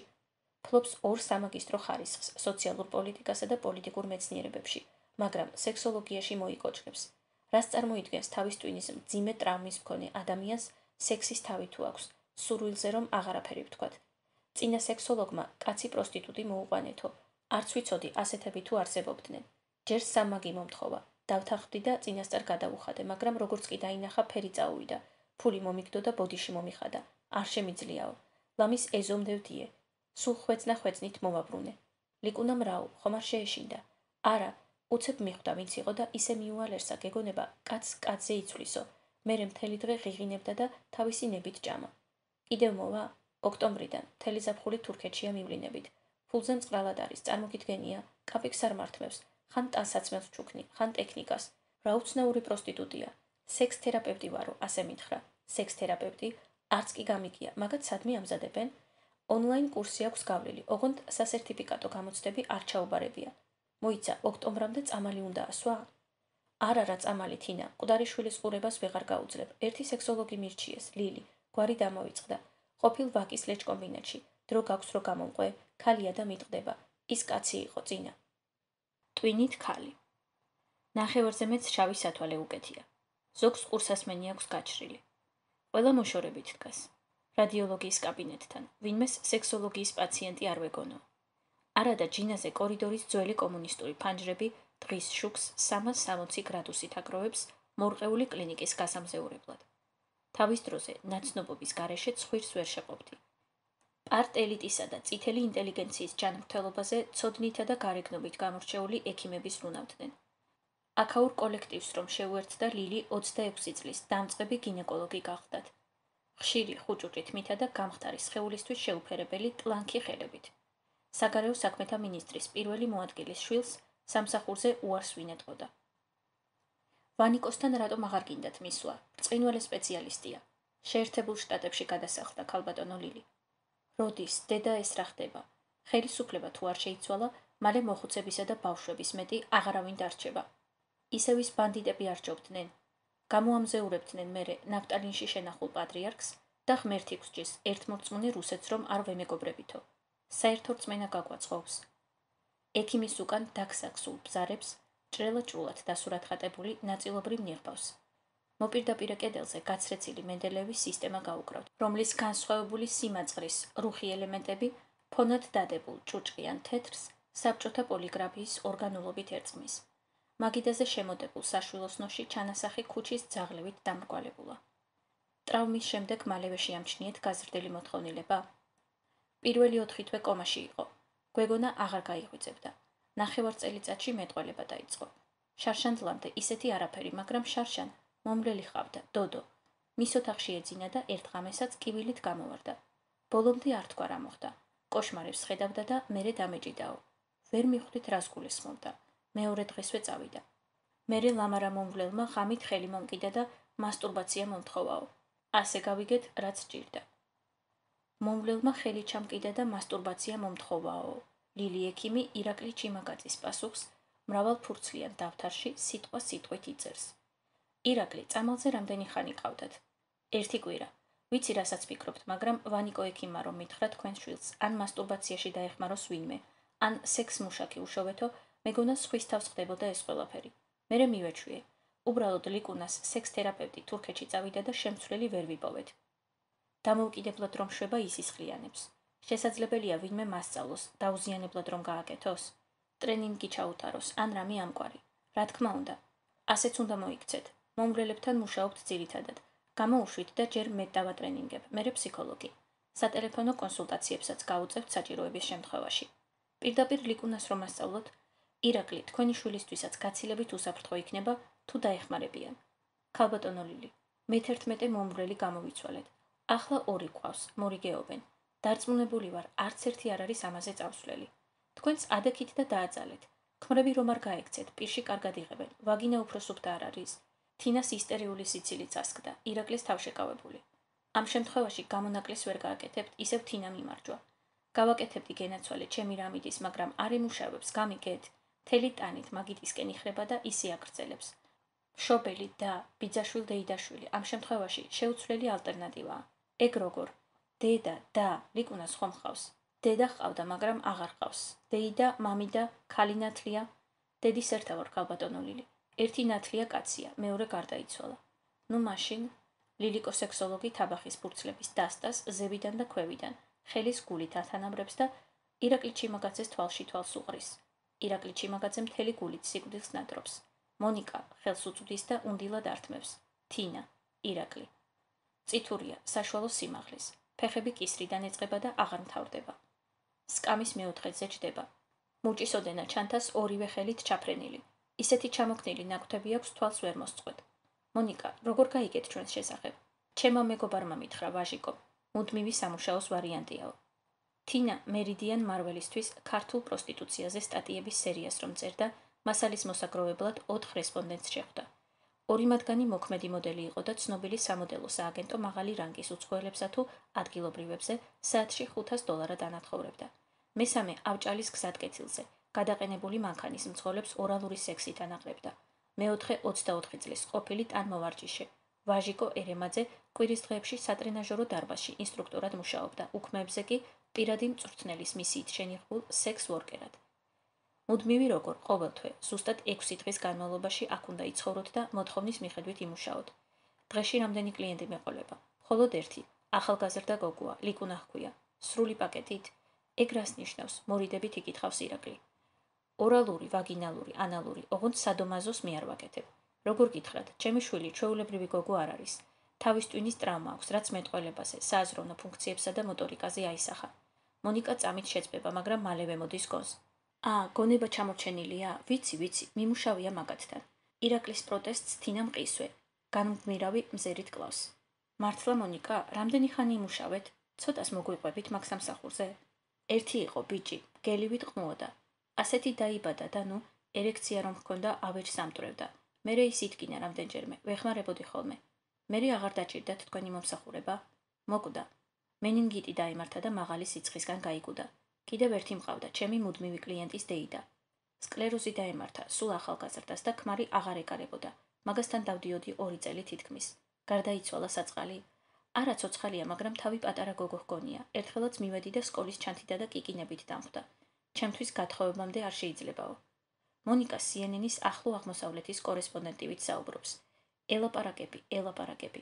ისიც ჩაფიქრებული გამომეტყველებით გისმენს და კითხვაზე რამდენიმე წამის დაგვიანებით გპასუხობს. ოღონდ აღფრთოვანებული ღიმილით. გეგონება შენთან საუბარზე მეტად დედამიწის ზურგზე ვერაფერი გაახარებდა. ერთი რამ მინდა გითხრათ, მაინც გაიგებთ და მირჩევნია ჩემგან გაიგოთ. გისმენთ მონიკა. მონიკა ჩემი ახლანდელი სახელია. როცა დავიბადე, ლაშა ცერცვაძე ვიყავი. ქალი ხართ, მაგრამ გინდა კაცი გახდეთ? ასკვნის ირაკლი. არა, ეღიმება მონიკას. ბიოლოგიური სქესით ბიჭი ვარ, ტვინით ვარ ქალი. ირაკლის მაინც არ ესმის, რას ეუბნებიან და სანამ მორიგს ისულელეს კითხავდეს, ისევ თინა ერთვება. ლიკუნასთვის რა მნიშვნელობა აქვს? მთავარია შეეწყოთ. სამზარეულოში შეიღუჟნენ. ტრანსგენდერი მხოლოდ ალმადოვარის ფილმებში ყავთ ნანახი და იქ არა უჭირთ რა, დადებითები არიან. თუმცა მაინც ვერ გადაუწყვეტიათ ამ შემთხვევაში. სხეულით კაცი და ტვინით ქალი კარგს უნდა ნიშნავდეს თუ ავს. მომეწონა იცი, კეთილი გოგო ჩანს, შესაბამისი სამუშაო გამოცდილებით. თავარია ლიკუნას მოეწონოს. მოეწონება რა? ნახევრად ქალი რომ არის, არ შეეშინდეს. შენი აზრით სქესს არჩევს? არ ვიცი. ისე მაინც და მაინც ქალს რატომ ვეძებთ? უსაფრთხოა, ალერსიანი იქნება და არაფერს ადგენს. მანუჩარი კაი ბიჭი იყო, მაგრამ კაცებს ბოლომდე ვერ ვენდობი. მასე პენისი მონიკასაც კი აქვს. აქვს, მაგრამ ვერ გაიგე რა თქვა, ტვინით ვარო ქალი. მონიკა კარს ეღრდნობა და სიტუაციას ზვერავს. ლიკუნა, ეს მონიკაა. მიდი ხელი ჩამოართვი, უყავებს ლამარა მომვლელი. კედელს დითვალება მოჩვენება აყუდებია. თხელი, ჩალისფერი თმა მხრებამდე აქვს ჩამოყრილი და მარჯვენა ხელი საჩვენებელი თითით კედელზე ფიგურები გამოხავს. მონიკასკენ ირიბ მზერას აპარებს. თქვენიერიდება. მარტო რომ დავრჩეთ, ხომ შეიძლება? ლამარა მომვლელი დამცინავი ღიმილით ტოვებს ოთახს. მონიკა კედელთან მიდის და თითით ტალღებს ხატავს. მოკლესა და აზვირთებულს. ლიკუნა ტალღებს უახლოვდება. მონიკას მარჯვენა მხარითა და თეძოთი ეკვრის. თითქოს ცდილობს საკუთარი სხეული მისაზე ჩამოდოს. საჩვენებელი თითით ფიგურა გამოხავს. შიგ მონიკას ტალღებში. ეს თევზია ლიკუნა, ეკითხება მონიკა. ლიკუნა უარის ნიშნად თავს მთელი ძალით იქნევს და უკან იხევს. დელფინი, როგორ ვერ მიხვდი, დელფინია ხო? კაი, შენს დელფინს მეგობარი დელფინი არ უნდა? მონიკა საჩვენებელთით ამოძრავებს და ლიკუნას დელფინს მარტოობისგან იხსნის. ლიკუნა მხატვრის ხელს იღებს, ლოყასა და მხარს შორის იქცევს. ღიღინს იწყებს და ნელი მოძრაობით ირწევა. მონიკა მეორე ხელს ლოყაზე ადებს და ტაქტში ყვება. ლიკუნა საწოლისკენ მიდის, მონიკასკენ სახით ძვება. სიამოვნებისგან მოკეცილი ემბრიონივით. ორივე ხელით მონიკას ხელი აქვს ჩაბუჯული და ტუჩებით მის მტევანს არის მიწებებული. ღიღინებს. სიზმრებს ნახულობ ხოლმე? ბუტბუტებს მონიკა. ლიკუნა საპასუხოდ ერთ მარცვალს ხმუის, სადაც მხოლოდ ხმოვანი ეს გარჩევა თუ შეიძლება. მეც ბევრს, ეღიმება მონიკას. აანი, ბუტბუტებს ლიკუნა. მოგფხანო? სად, აქ? ლიკუნა ისე იტრუნება, რომ მონიკასთვის ცხადია, რომ სწორედ აქ უნდა ფხანოს. ლოყას მაჯით უთბობს და თმებში თითებს უცურებს. ასეთ მხურვალე თავის ქალას მონიკა არასოდეს მოფერებია. სითბოსაგან თვითონაც იკუნტება და ტკბილად ეძინება. თავი მეშვიდე, ქრისტეს ფერადი გველეშაპი. აგურის მილით მიმართულება გასწორებულ კვამს თუ არ ჩავთვლით, კირსანეთის მონასტერი ქამელეონს გაიჯიბრებოდა გამოფლაში. მოტიტულებულ კლდეზე კლდისფერივე ქვით ნაშენ, 5 ნაგებობიან სავანეს საღდარი ალყაში მოექცია. გეგონება მტრის შემოსევისგან მალავსო. ბროწეულების ხეივანს კელიებიდან სატრაპეზომდე მიხავდი და ნედლი ხისგან აგებულ ერთადგილიან საპირფარეშოსთან მთავრდებოდა. 300 წლოვანი მუხა ცალი ტოტით ტაძრის სახურავს ფარავდა, მეორეთი სატრაპეზოს, დანარჩენით კი ეზოს ჭრილავდა. მორჩილ მონაზვნების კოტეჯს სტუმრების კოტეჯისგან სამზარეულო ყოფდა. წინამძღვარი რკინის კართან ცხოვრობდა ერთსართულიან ნაგებობაში. მეუფესაც იქვე ჰქონდა კელია. სტუმრების ჩამოსვლისთვის 4 დღით ადრე დაიწყეს მზადება. არჩევნები კარს მომდგარ იყო და გუბერნატორებსა და მათ თბილისელ უფროსობას სანტა-კლაუსებივით ხურჯინი მოეკიდებინათ ეპარქია წვენისა და დაპირებების დასარიგებლად. სრულიად საქართველოს დედათა მონასტრებში მონაზვნებს ლოცვის წიგნები გვერდით გადაედოთ და ხელებ დაკაპიწებული ხინკლის ქვაბის გარშემო ბზრიალებდნენ. არც მამათა მონასტრები აქლებდნენ. ოღონდ კულინარული მონაცემების უქონლობის გამო მეუფეთა კურთხევით დედათა მონასტრებიდან დამხმარე ძალა ამოჰყავდათ, ღირსეული მასპინძლობის გასაწევად. იმ შემოდგომაზე წილხვედრის ქვეყნის სულიერი სავანეები ერთ დიდ სამზარეულოდ ქცეულიყო. მორჩილი ელენე თბილისელებს ვერ იტანდა ჭირის დღესავით. ნახირში ეგენი არ დადიოდნენ, ცხოველების ეჩინოდათ, ყველაფერზე ალერგია სჭირდათ, მზეზე, ყვავილებზე, მტვერზე, ნაკელზე და სოფლელებზე. თანაც უფლის სიყვარულს უმოწყალოდ ფლანგავდნენ ძაღლებზე, კატებზე, ცხვრებსა და ქათმებზეც კი. ან სამზარეულოში მსახურობდნენ, ან საყდარს ასუფთავებდნენ ხნეშა-ხნეშით და სვენებ-სვენებით, ან ყოვლისმცოდნენი იყვნენ და მთელ სამონასტრო მეურნეობას უძღვებოდნენ. ერთი სიტყვით მორჩილი ელენე დედა ბარბარეს ვერ იტანდა ჭირის დღესავით. მადამ კუკუს ეძახდა ზურგს უკან. არც დედა ბარბარე რჩებოდა ვალში. ტრუბაჩისტკა ვოიმია ხრისტას. ჯერ კიდევ როდის ცდილობდა წინამძღვარი მის მოცილებას. ხან რით მოთაფლა, ხან რით იკონომოსობა შეათავაზებინა თავის ძმაკაც, კაზრეთელ წინამძღვარს. მერე იქაურ კელიებს საკუთარი ტუალეტები აქვს და ეზოში სირბილი აღარ მოგიწევსო, სულ ტყუილად. ამ ხრიოკ მონასტერში შევუდექი ქრისტეს გზას და აქვე დავიმარხებიო მორჩილმა ელენემ. აღსარების ენები ამბობდნენ, ზეციური საქმროს ლოდინით დაღალული მორჩილი მიწიერ საცოლეს აყვარობსო, ჯერჯერობით პლატონურადო. მორჩილები წყვილ-წყვილად ცხოვრობდნენ და უფალს თვალი რომც მოეხუჭა, თანაკელიელის ქრისტეს მიერი სიყვარულით სავსე მზერას ვერსად დაემალებოდი. სამზადის დედა ბარბარე ხელმძღვანელობდა. ტანადი ქალი იყო, სარივით წელში გამართულს თავი მედიდურად ეჭირა. იხდენდა მონაზვნობას. კირსანეთი ბოლომდე აშენებული არც იყო, თბილისიდან რომ ჩამოვიდა. ასეთი რა აღსარება უთხრა მეუფეს არავინ უწყის, მაგრამ 6 თვეში აღკვეცეს. ზურგს უკან აქე და ერიდეს ეძახდნენ მონაზვნები. მამა თეოფილე ნაბიჯს არტგამდა მასთან შეუთანხმებლად. მენიუ ჩაეწიკწიკებინა და კედელზე გაეკრა. ყველა მონაზონსა და მორჩილს კონკრეტული დავალება ჰქონდა. ერთმანეთს ფეხებში რომ არ გავლანდოდნენ. მორჩილ ელენეს წილად ხვდა ბადრიჯნის შეცვა და მორჩილ მართასთან ერთად ნიგზიან მარილიანი ნარევის გადასმა. წინადღით მომზადებული სიტყვა მე თქვენი ღორი ვარ, ყველაზე ბინძურ საქმეს რომ მავალებთო, პირზე შეაშრა, გულისწორთან ერთად სამზარეულოში რომ გაამწესეს. ორი ქვაბი ბადრიჯანი ისე შეწვა არავისთან უჩხუბია. ნიგზიანი მასა ამოიიღლიავა და მართას კელიაში ავიდა. ეს უკანასკნელი მარტო ცხოვრობდა აივნის ბოლოში. თვარეული იყო და ვინც კი შეუსახლეს ყველამ სატრაპეზოში გაათენა პირველი ღამე. ძილში ალაგებდა, ლოცულობდა, გეჭორავებოდა და პასუხს თუ არ სცემდი განჭყრევდა. დედებსა და დებს ელენე მართას ნიგზიან ბადრიჯანთან განმარტოება თვალთახედვიდან არ გამორჩენიათ. დედა ბარბარესთან სათითაოდ მილაგდნენ. ეგორი კელიაში გამოიკეტა და არაუშავსო, ნიგზიანი ბადრიჯანი გამოუვიდეთ და სადაც უნდა იქ წასულანო, დედა ბარბარე. არ მოიწონათ დედებს მოყვასის შესაძლო დაცემისადმი ასეთი უდიერი დამოკიდებულება და ბჭობის შემდეგ წინამძღვარს მიადგნენ. მამაო, თლად რომ არაფერი რქონდეთ, დანარჩენებს გვაბრკოლებენ თავიანთი საქციელით და ცოდონი ვართო. მამა თეოფილეს მართა უყვარდა. ერთი ღიმილიანი და ქოთქოთა, ლაგოდეხელი გოგო იყო, ოქროს გულით. მშობლები დაეხოცა და ძმამ ცოლი რომ მოიყვანა, ესეც ჩემი სარჩენი არ გახდესო, სახლიდან პირდაპირ ქუჩაში გამოისროლა. სოფლის ეკლესიას მიადგა მართა და ასე მოხდა კირსანეთში. ცხოვრებაში ხატი რამდენჯერმე ჰქონდა ნანახი. არავინ უწყის, მაგრამ წინამძღვარმა იესო ქრისტეს ლოცვაზე კურთხევან რომ ისცა, წმინდა გიორგის უზარმაზარ ხატთან ჩაიმოხლა. თეოფილემ ჰკითხა, ქრისტეს ლოცვას მანდ რატომ კითხულობ მართაო? ხატებიდან ეს ყველაზე მეტად მიყვარს მამაო. ვირზე მჯდარი იესო იერუსალიმის შესასვლელთან, ფერად გველეშაპს რომ კლავსო. თელს მონასტერს მუცელი ხელით ეჭირა იმ დღეს. მორჩილ ელენესთან რამ დაახლოვა არავინ უწყოდა. ავი ხომ იყო მეცხვარის ძაღლივით და ისეთი გესლიანი ენა ჰქონდა, ზიარების მადლს ერთი სიტყვით გაგიუნებელყოფდათ. ჩემს მონასტერშიც მოსულა გაზაფხულიო, მამა თეოფილემ ქალები გვერდზე გასწია. მართას კელიას ფეხაკრებით მიუახლოვდა და კარი მოულოდნელად გამოაღო. თმაგაშლილ მართას მორჩილ ელენეს მუხლებზე თავი ჩამოედო და თვალები მიელულა. წინამძღვრის დანახვაზე ორივე გაქვავდა. მამა თეოფილემ მართას ანიშნა გარეთ გადიოდა კარი მიხურა. მართა ტირილით შევარდა სამზარეულოში. მალე დედებმა ამბავი გამოიტანეს, მორჩილი ელენე ხვალ ბოლნისში გადახავთო. თავი მერვე, დათვი მჭლე და მე მსუქანი. ბიჭი მეგონა, აბა ჯერიო, მამა კირილე გაოცებას ვერ ფარავს. ჯერიკო ჰქვია მამაო, გოგოა. ბათურასთან არ ჩალიჩობს? წეჩკის დროსაც კი არ იკარებს, უღრენს, წარმოგიდგენია? გაუთავდება წეჩკა და დაწყნარდება მამაო. რა ვიცი, აბა ძაღლია მაინც. მამა კირილე ხუთივეთით წვერში იყოფს და გულმოდგინედ ივარცხნის. მამა თეოფილეს თანამესაყდრის გადამდების სიმშვიდე სულ უფრო მეტად აღიზიანებს. გონი ავადმყოფია, სულ წეჩკა აქვს. დაითრევს ადიელას და დილიდან საღამომდე ეხახუნება, თან არაძაღლური ხმით ხავის. რაღაც წამალი არსებობს მამაო, რო დაალევინებ და აღარ უნდებათ. მრევლს ამოვატანინე. დედა ბარბარემ ქვა აგდო და თავი შეუშვირა. უკანა კიდურების დამბლას იწევსო. სიმწრით ნაშოვნი ტაბლეტები ტუალეტში ჩაუწახა. მამაო, ვინმეს რო აჩუქო, ან სადმე ტყეში გაუშვა, არ ეშვება მამა კირილე. მეძებარია მამაო, ინგუშეთში რომ გადაიყვანო, იქიდან მოგაგნებს. დავიჯერო არ გაუვლის. 3 თვეა მაგას ველოდები. თან მონაზვნებს აბრკოლებს. 1-2-მა აღსარებაშიც კი ახსენა.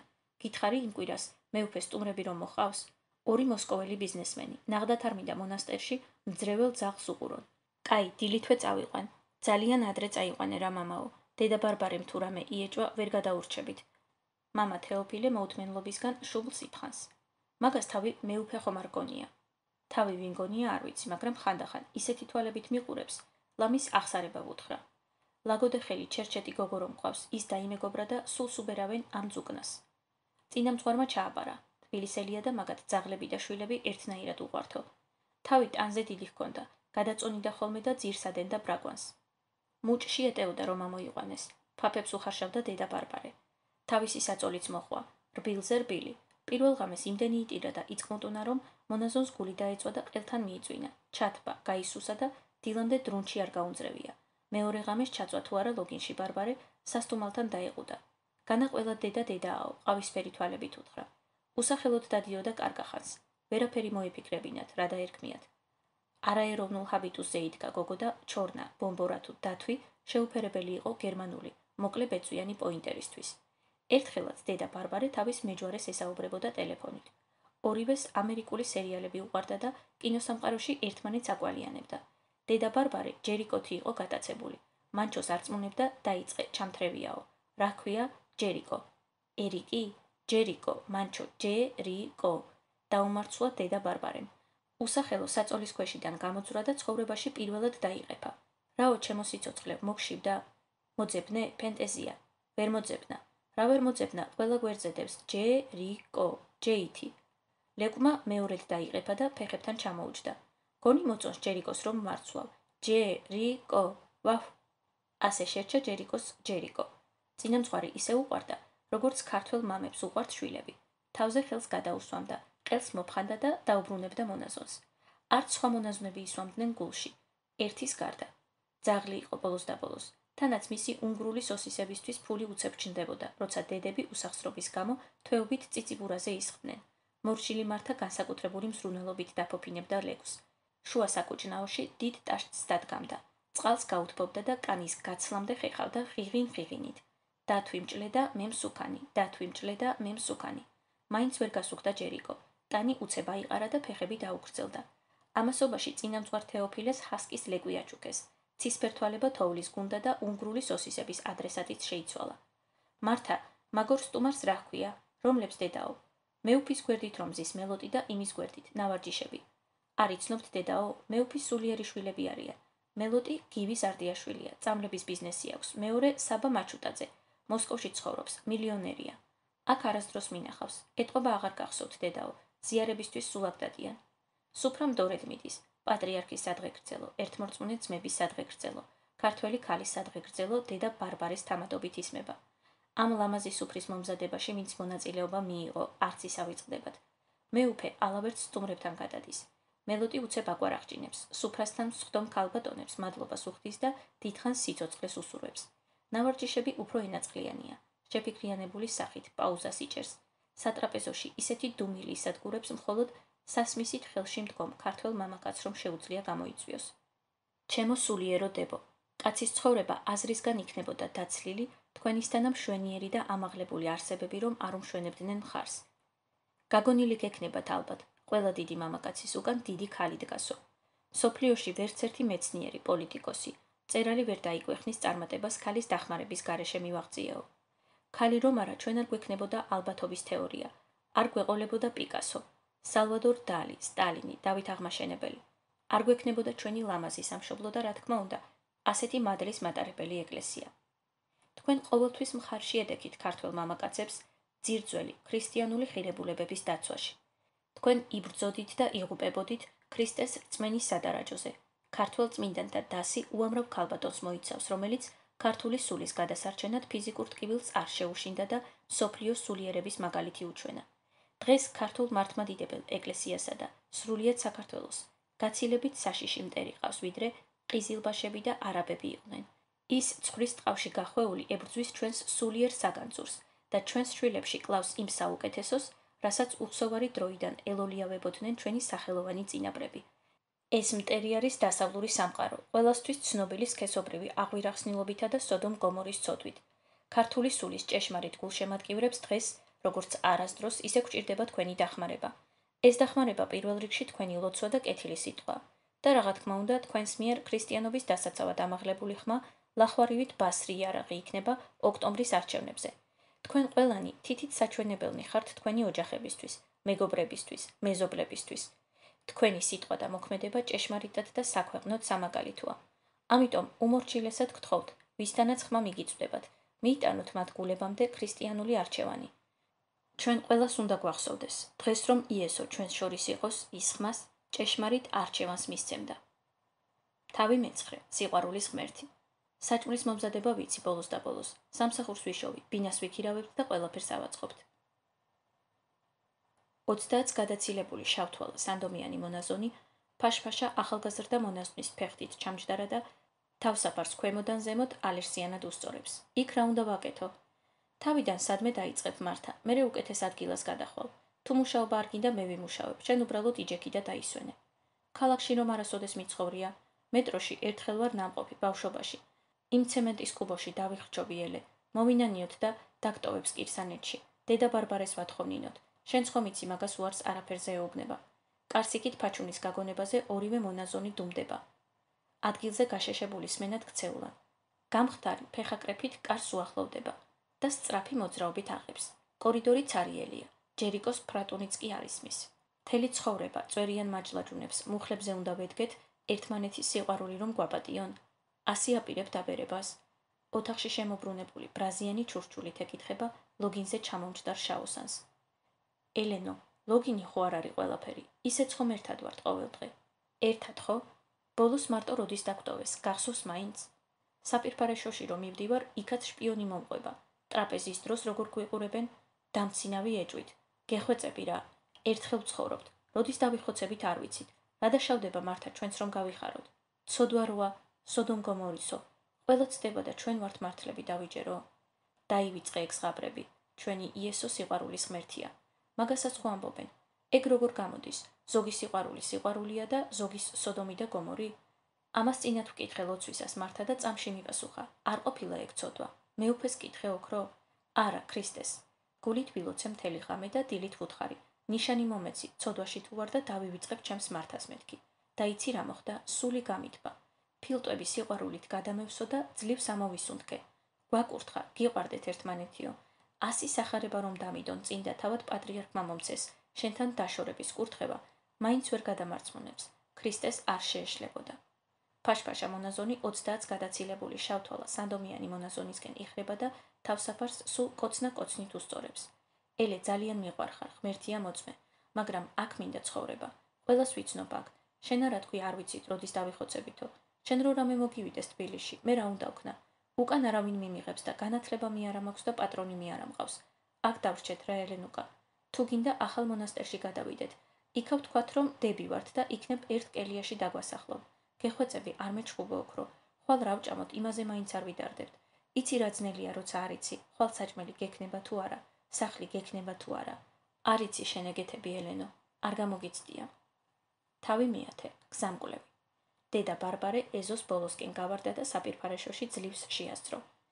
უსაჯდომო სკამზე ორივე ხელით დაყრდნობილს კუჭში ნამცეციც რომ აღარ დარჩა, ჩამოჯდა და ხის კარში ამოჭრილი გულის ფორმის ჭუჭრუტანიდან მონასტრის ეზოს გახედა. წარსულიდან ბევრი რამ დაივიწყა. ოღონდ სამსახურის ფაილებიდან სახელები ზეპირად ახსოვდა და არა მხოლოდ ახსოვდა, ეშმაკი სწორედ ამ გზით ებრძოდა ლოცვისას. დაიწყებოდა თუ არა წირვა, ყველა სახელი და გვარი გამოთქმითა და სხაპასხუპით ჩაესმოდა ყურში და რაც ყველაზე დამთრგუნველი იყო, ასოებს მიღმა, დასაბრმავებელი ორივ თვალით ადამიანებს ხედავდა. აღსარებაში უთხრა მამა თეოფილეს. ეს რა ჭირი მჭირსო? მამა თეოფილემ ანუგეშა, შენ სხვები უნდა ნახო. ზოგს გენიტალიების დასახელება უტევს ისტერიულად ყველა ენაზე, რაც იცის და არ იცის და ზოგს კიდევ გინების კორიანდელი. ეშმაკს დიდი წარმოსახვა აქვს, ნუ ეხუმრებიო. მას შემდეგ რაც გამგებელმა წინამძღვარს ჯერიკო აჩუქა, საპირფარეშოში მშვიდად პირველად იჯდა. მოუსვენარი, კოპლებიანი მონადირე დედა ბარბარეს საპირფარეშოში შესვლას აპროტესტებდა. გარედან უფხაჭუნებდა, მალე გამოდიო. როცა წამოიზარდა და უკანა ფეხებზე დამდგარი, ხის კარში ამოჭრილ ჭუჭრუტანას მისწვდა, შიგნით ხან დრუნჩს ყოფდა, ხან ენას, ხან ორივე წინათაც. მთელმა მონასტერმა უწყოდა დედა ბარბარეს გარშოგზე ჯდომის საათები. კარი შეტოტმანდა. ჯერიკო, გამოვდივარ, ჩემო ლამაზო გოგო, ახლავე, აი ახლავე. დედა ბარბარე, აქ ხარ? შესჭურჭულა მორჩილმა ელენემ. რომელი ხარ? ელენე ვარ, დედაო, რაღაც მინდა გითხრა, ოღონდ არავინ არ უნდა გაიგოს, კარგი? ელენე, ვიცი რომ ბოლნისში გადახავ ხარ. სტუმრები რომ წავლენ, დაველაპარაკები. მაშინაც ხო გახსოვს როგორ გამწარდა. მერე დაშოშმინდა და გადაიფიქრა. არა, დედაო, რომც გადაიფიქროს, აქედან მაინც უსიკვდილოდ წავალ. სხვა რამე უნდა მეთქვა. ელენე, რაღაც ვერ ვარ და აქ მინდა ვიჯდე. საკუჭნაოში დამელოდე, ისინი კიდევ ღრეობენ? ენებით ზურგს იფხანენ, დედაო. ღვინო დაამატებინეს მართას. აქედან გეტყვი მაშინ, დედაო. ხატულა გახსოვს? აბა ხათუნა. ხატულა, დედაო. მელია, საკალმახედან თევს რო გპარავდა და მერე რო გაქრა. დაბრუნდა? არა, დედაო, ეგ აღარ დაბრუნდება. მამა თეოფილემ, მამა კირილე რომ ამოიყვანა და ტყეში რომ წავიდნენ, ვითომ დაკარგული ძროხის საძებნელად სინამდვილეში ხატულა წაიღეს გალიით და მამა კირილემ თოფით მოკლა. ელენე, ეგრე მეორედ აღარ მეხუმრო, გაიგე რა გითხარი. დედაო, ღმერთს გეფიცები თუ გატყუებდე. მამა კირილემ ხაფანგი ამოიტანა, რეინჯერებისთვის გამოურთმევია. დაიჭირეს ხატულა იმ ღამით, დილით ადრე ტყეში წაიღეს და მოკლეს. ვინ ესროლა? მამა კირილემ. სანამ მღვდელი გახდებოდა, ბოინიაში საქონელს ხოცავდა და ეგეთებს მიჩვეულია. რეგიონში რაც კი მონასტერია, ყველა მაგას ებადიჟება, თუ ვინმე ყავთ მოსაკლავი. შენ ეს ვინ გითხრა, ელენე? დედა ბარბარემ კარი გააღო და მორჩილი საპირფარეშოში ცალი ხელით შეათრია. მამების ტანსაცმელი მიმქონდა გასარეცხად და მაგათი საუბარი მოვისმინე. მამა თეოფილე მადლობას უხდიდა. ჩემი გაჭირვების ტალკვესი ხარ. მე ხელი ამიკანკალდებოდა, მაინც სახელი ერქვაო. მაგათ დედებს შევეცი. მაგინებელი მონაზონი ჯერ არ ენახა მორჩილ ელენეს. თვითონ სართულებიანი წყევლა იცოდა, მაგრამ კაცურად არასოდეს შეუკურთხებია. თუმცა რა არის დასამალი? ბევრჯერ მოსდომებია, ტყ და შც კომბინაციებით გულის მოფხანა. მორჩილმა ელენემ თავისე სამი თავით მაღალ მონაზონს ხელები მხარზე დაადო და საჯდომ ამოჭრილ სკამზე ძალით ჩამოსვა. დედაო, ახლა რასაც გეტყვი, უფრო მოგიკლავს გულს და დაჯექი რა. დედა ბარბარის რწმენას დღეს ღმერთი განსაკუთრებულ განსაცდელს უწყობდა. ჯერ იყო და წინა ცხოვრებიდან ორი დეზოდორანტ მიბყურებული ჯაყო დაადგა და ქალების სადღეგრძელოთი ენები გადაიხეხეს. მერე ხატულას გაქრობას აიხა და ფარდა. ახლა რაც არ უნდა გაეგო, ალბათ აღარ გაუკვირდებოდა, ჭკუა იხმარა და მორჩილს მორჩილად დახვა. დედაო, მამა კირილე და ჯერიკო ტყეში წავიდნენ დილა ადრიან. მამა კირილეს თოფი ჰქონდა გადაკიდებული. დედა ბარბარემ საპირფარეშოს კარი მთელი სისწრაფით გააღო და ისეთი ყოფით დაადგა ტყეში მიმავალ ბილიქს, გამობრძბედილ მეტყევეს ჩამოიტოვებდა. არ იცოდა საით მირბოდა, არც იყო საჭირო. ლიმონარში ეწერა, რწმენა არის თქვენი გზამკვლევი. გულისყური მოიხმეთ და უდრტვინელად მიყევითო. გულისყურმა საპიკნიკე მდელოდან მარცხნივ, ხევისკენ გადაახვევინა. მართას აშიშხინებული კალმახი ხის თეფშზე დაელაგებინა და გვერდებს საჩვენებელი თითით უსწორებდა. გზადაგზა ზეთის წვეთები რომ არ გასვლოდა. მორჩილმა ნინომ და სამორჩილე ნატალიამ კალმახი გაიტანეს თუ არა, მორჩილი ელენე სამზარეულოში შევარდა და კარი შიგნიდან გადარაზა. მორჩილ მართას ბარდის ქილა გაეხსნა და ჭრელი ხופი საპირისპირო მხარეს საგულდაგულოდ გადაეკეცა. გრძელ სადღეგრძელოებს რომ ამბობენ, იმ სტუმარს ოლივიე მოეწონა ელენუკა, გათავებულა და ახალს ვუკეთებ. ელენემ ქილა ხელიდან გამოგლიჯა და ფანჯარას სანტიმეტრებით ააცილა. გიყვარ ვარ მართა? ძლივს გამოსცრა, ყველა ნაკვთი უკანკალებდა, ხბა განსაკუთრებით. ელენო, ეს რა დღეში ხარ? დაჯე, წყალი დალიე. მართა, გიყვარ ვარ მეთქი? ან როდესმე ყვარები ვარ, ისეთი ნაღდი სიყვარულით. ელენუკა, რას მეუბნები? რომ არ მიყვარდე, თელს მონასტერს ჩვენზე ვალაპარაკებდი. რაო, დედა ბარბარემ, მამა თეოფილეს დაველაპარაკებიო. მორჩილ ელენეს მწარედ ჩაეცინა და აკანკალებული ტუჩები უშნოდ მოებრიცა. მაგ ლაპარაკს შემასწრო და მერე თუ გინდა მომკლა. ოქრო, რა დროს ჩვენი სიკვდილია? ერთად უნდა დავბერდეთო, შენ არ მეუბნებოდი? დალიე, მიდი ბოლომდე დალიე. მორჩილმა ელენემ ტუჩებს თავი რომ მოუყარა, მართას ორივე ხელშიც წვდა. მართუკა, მუხლებზე ხომ არასოდეს დაგდგომი ვარ. ძირს დაეცა და საჭმლიანი თითების კოცნა დაუწყო გიჟივით. დედა ბარბარეს დიდი სანაცნობო ყავს ქალაქში. კეთილია ხომ იცი, ვეტყვი და სამსახურს გვიშოვის. ჩემს ბიძაშვილს დაკეტილი სახლი აქვს. გპირდები, დედოფალივით გაცხოვრებ. არაფერს დაგაკლებ, ძაღლებს მოგიყვან, 2 ჩაუჩაუს ლექს, საქსოვით ძაფივით დამრგვალებულებს. ლოგინში ჩავიგოროთ და ისე დავიძინოთ, ნამდვილი ოჯახივით. კარი შეტოტმანდა, ვერაფრის დიდებით რომ ვერ გააღეს, ფანჯრებს მიაწყდნენ, ხელები მოიჩრდილეს და ასე დაუწყეს ჭვრიტინი. მორჩილი ელენე ფეხზე წამოხდა, ფანჯარას ეცადა გაშლილი ხელი ისეთი გამეტებით ლეწა, რომ სამზარეულოში მართა შეხტა და ეზოში მორჩილი და სამორჩილე. შეყვარებულისკენ რომ მოიხედა, მოკუმული პირით რისხვას აკავებდა. მე მივდივარ მართა, ეს სიტყვები ესროლა და კარის სახელური გამოკაჩა. სანამ საკეთს ეჯაჯგურებოდა, უფალს შეეხვეწა, უკნიდან ჩამეხუტოს და მითხრას, სადაც შენ, იქაც მე, ჩემო ელენუკაო. თავი მე-11, ცოფიანი. ნუ მოიგებს, რა მოხდა მერე? სასამართლო ხომ არ არის ყველაფერი. მისი ამბავი ხალხს მაინც ააფორიაქებს, გამოძიების მიმდინარეობაზე თავად დაწერს, მეგობარ ჟურნალისტებს დააწიოკებს. მათში სინდის გააღვიცებს. არასამთავრობოებს მიადგებიან, არასამთავრობოები ტელევიზიებს და აგორდება საზოგადოებრივი აზრი. ქალზე სექსუალური ძალადობა, ქართული ეროვნული სპორტი. სტატიის სათაურს სილფაენში ხედავს. წინა საღამოს გადმოურეკა რუაძე. პაციენტი გამომძიებელთან შეხვედრას დათანხმდა. მძიმე დანაშაულთა განყოფილების უფროს გამომძიებელს, მედია ხიმშიაშვილს, ტვინი უცნაურად აქვს მომართული. მისი ლოგიკა ქვას ხეთქავს და ინტუიცია კრიმინალების გულს. დაკითხვისას თავში ისეთ ქარბორბალას დაგიტრიალებთ, წამში დაბქვავთ ცოდვებს. საწყალს 11 წლის შვილი ქალაქის ცენტრალურ საავადმყოფოში უწევს. მანქანამ დაარტყა გზაზე გადასვლისას. ხან ვინ გამოჩნდება იმედის მიმცემი და ხან ვინ, ამათაც რაქნან, განკურნების იმედით აღმად დაატარებენ. მედია, თინა ვარ. მერე, გეხვეწები არ გინდა რა, საქმეზე გირეკავ.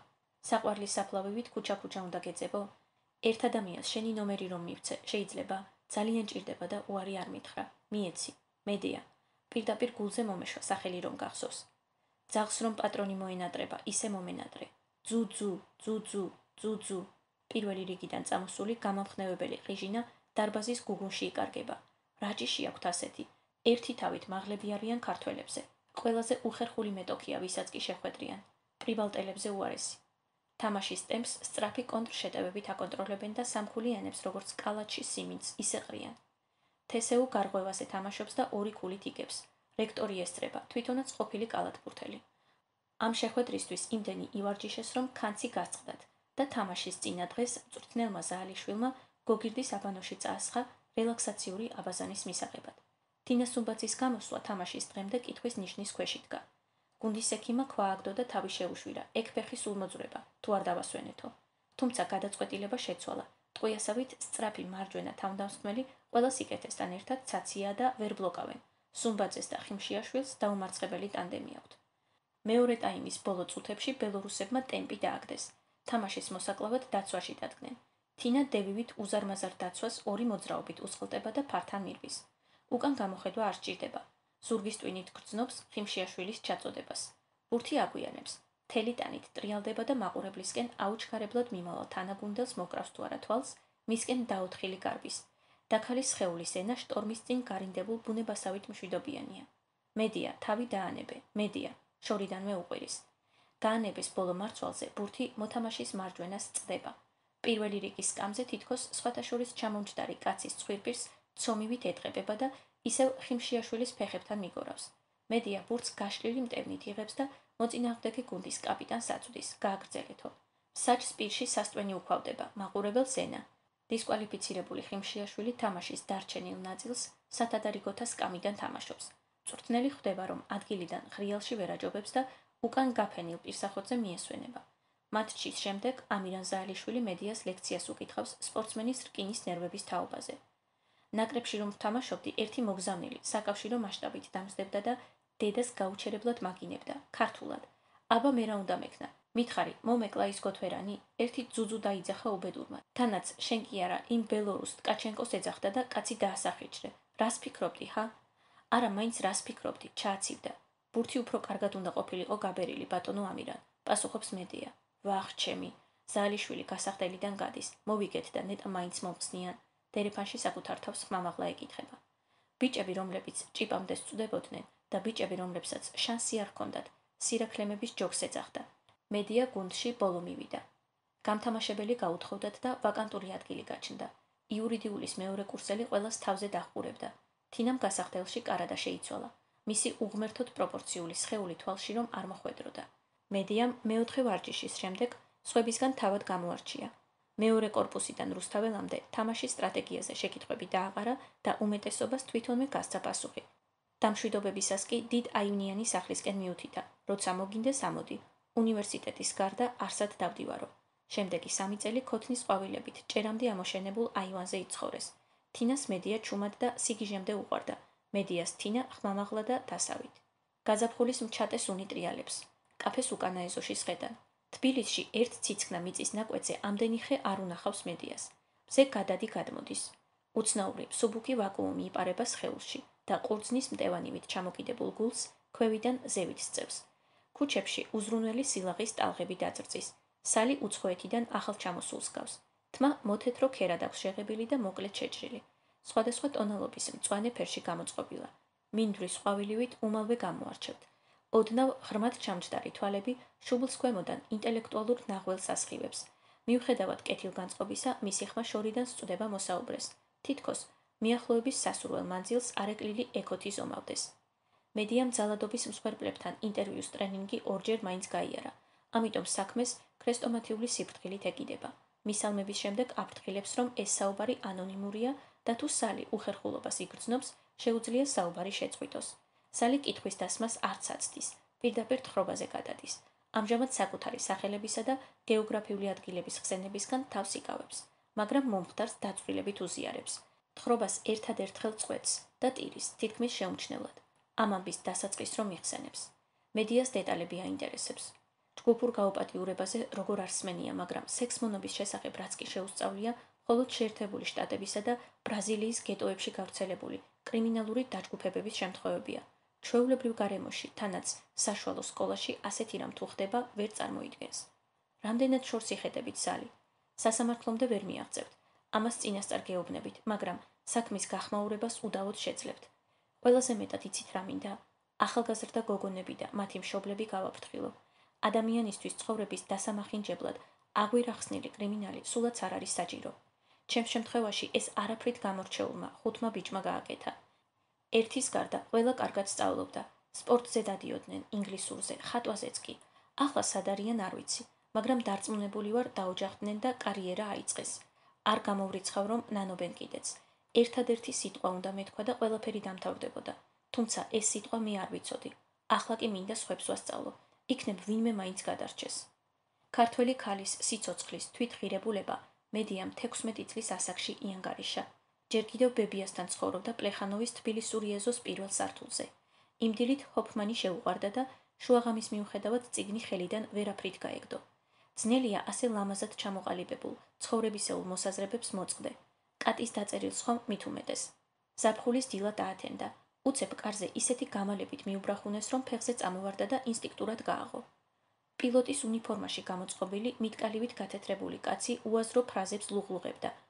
ბოლოს სიტყვებს თავი მოუყარა და ამოღერღა. შვილო, მშობლებს დაუძახე, მკვდარი ქალი გდია კიბეებთანო. და იქვე შემოსასვლელში ჩაიკეცა. თათო ტარასიანი მასზე 4 წლით უფროსი იყო. მესამე სართულზე ცხოვრობდა. ის უბედური გოგო, მეზობლების სიცოცხლეში სახელით არც კი იხსენიებდნენ. მედიას ტვინი იმდენი რამით ჰქონდა დაკავებული, რომ ტარასიანს სახელს რატომ არავინ ეძახდა ყურადღება არ მიუქცევია. ყველა მიცოდა, რომ ქმარმა მოკლა. მაგრამ მსხვერპლის მშობლებმა და ძმებმა ეს ვერსია ისეთი გახელებით უარყვეს, რომ მეზობლების იმედზე დარჩენილმა გამომძიებელმა სახლში მაცხოვრებელი ყველა სულიერი დაკითხა და არაფერი. თათო ხუთშაბათს დაკრძალეს. გამომძიებელმა 3 თვე წინ და უკან იარა. ქმარი დღესაც იმ სახლში ცხოვრობს. ცოტა ნერვიულია, მაგრამ სახსალამათი.